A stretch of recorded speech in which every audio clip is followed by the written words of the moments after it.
വളരെയധികം സന്തോഷവും അതുപോലെ തന്നെ അഭിമാനവും ഒക്കെ നിറയുന്ന ഒരു വേദിയായിട്ടാണ് എനിക്ക് സത്യത്തിൽ ഈ ചടങ്ങിനെ കാണാൻ കഴിയുന്നത്.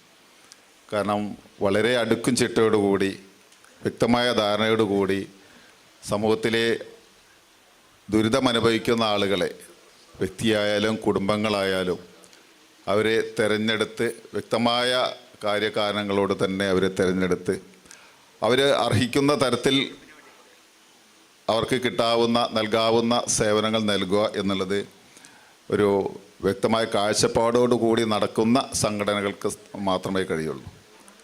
അതിൻ്റെ അർത്ഥത്തിൽ നോക്കി കാണുമ്പോൾ ഈ 25 വർഷത്തോളമായിട്ട്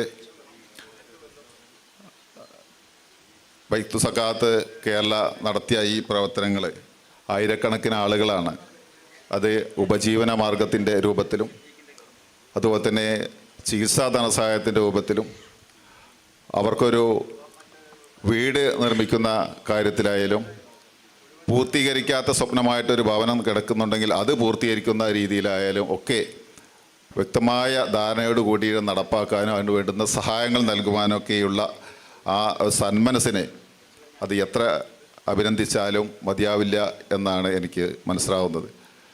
നമ്മളൊക്കെ സാമ്പത്തികമായി സക്കാത്തിനെ സംബന്ധിച്ചുള്ള കുറേ കാര്യങ്ങളൊക്കെ എനിക്ക് മുമ്പ് സംസാരിച്ച പണ്ഡിതന്മാരായ ആളുകളും മറ്റു എല്ലാവരും വളരെ വിശദമായിട്ട് പറയുകയുണ്ടായി.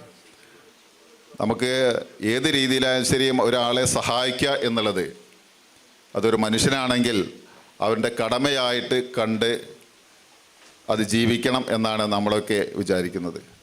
അത് ആ വ്യക്തിയുടെ എന്ന് മാത്രമല്ല അവരുടെ കുടുംബത്തിൻ്റെയും ആ സമൂഹത്തിൻ്റെയും ഒക്കെ നേർക്കാഴ്ചയായിക്കൊണ്ട് നമ്മുടെ സമൂഹത്തിൽ വളരെ പാവപ്പെട്ട അടിത്തട്ടിൽ കിടക്കുന്ന സഹായം തേടി വരാൻ പ്രാപ്തിയില്ലാത്ത ആളെ പോലും അങ്ങോട്ട് തേടിച്ചെന്ന് സഹായിക്കാനുള്ളൊരു കഴിവും പ്രാപ്തിയും ഒക്കെ നമ്മുടെ സമൂഹത്തിന് ഇന്ന് കുറച്ച് കൂടി വരുന്ന അവസ്ഥയിലേക്കാണ്. പ്രത്യേകിച്ചും പഴയകാലത്തൊക്കെ സാമ്പത്തികമായിട്ട് നമ്മൾ ഇത്രയൊന്നും ഇല്ലാതിരുന്ന കാലത്ത് എനിക്ക് പ്രത്യേകിച്ചും അറിയാം, നമ്മുടെ ജമാഅത്തെ ഇസ്ലാമിയുടെ പഴയകാല കരിങ്ങാടൊക്കെ ഉള്ള പ്രവർത്തകരുമായിട്ടൊക്കെ വർഷങ്ങളായിട്ടുള്ള ബന്ധം കൊണ്ട് ഒരാൾ അസുഖമായി കിടക്കുകയാണെങ്കിൽ നമ്മളത് വ്യക്തമായിട്ട് 10-20 വർഷം മുമ്പ് തന്നെ ആ കാര്യങ്ങളൊക്കെ ഒരു വെള്ള പേപ്പറിൽ എഴുതി നമ്മുടെ പള്ളിയിൽ നമ്മുടെ അത്ര അടുത്ത ആളുകളൊക്കെ ഉള്ളതുകൊണ്ട് തന്നെ കൊടുത്താൽ അന്നത്തെ കാലത്ത് പോലത്തും 5000 രൂപ വീതം കൊണ്ടുവന്ന് കൊടുക്കാൻ അത് സാങ്ഷനായി വന്നാൽ അത് വന്നിട്ടുണ്ട് എന്ന് പറഞ്ഞ് ആ വീടുകളിൽ അവരെടുത്ത് കൊണ്ടുപോയി കൊടുക്കുമ്പോൾ